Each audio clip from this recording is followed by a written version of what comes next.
ఏమే ఏ గొమ్మన కూర్చో ఉన్నావు డైనింగ్ టేబుల్ మీద? అంటే ఏం చేయలే ఈరోజా? అబ్బా, రోజు నేనే ఏం వండుతానండి. ఈ ఒక్కరోజుకి మీరు వండేయండి, తింటాను. తింటావే, ఎందుకు తినవా? వదిలితే నువ్వు నన్ను కూడా వండుకొని తినేస్తావు.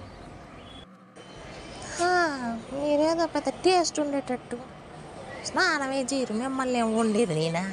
నాకేం వద్దు మీరు. అమ్మ అంటే నేను స్నానం చేయను కాబట్టి బతికిపోయినాను అన్నమాట ఈరోజు. లేకపోతే వండుకొని తినేసి ఉంటావు నన్ను ఎప్పుడో నువ్వు. దొంగ మొహం దానా.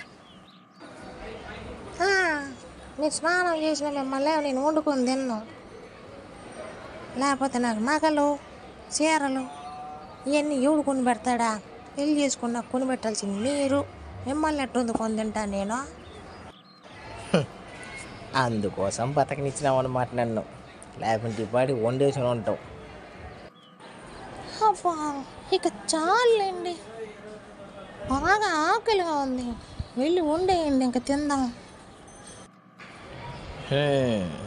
ఎన్నో అనుకుంటాం, చెయ్యికి తప్పుతుందా? చేస్తాను, తిందు కూర్చో. కుంభాలు తిను. అబ్బా, భలే మంచోడు మా ఆయన.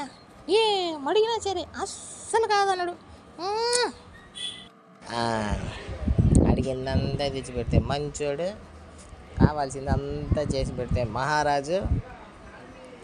నో అంటే చాలు రాక్షసుడు, దుర్మార్గుడు, ఇన్ని మాట్లాడతాం. సరే, ఆకలి ఎక్కువ అవుతుంది, ఇల్లు వండేయండి.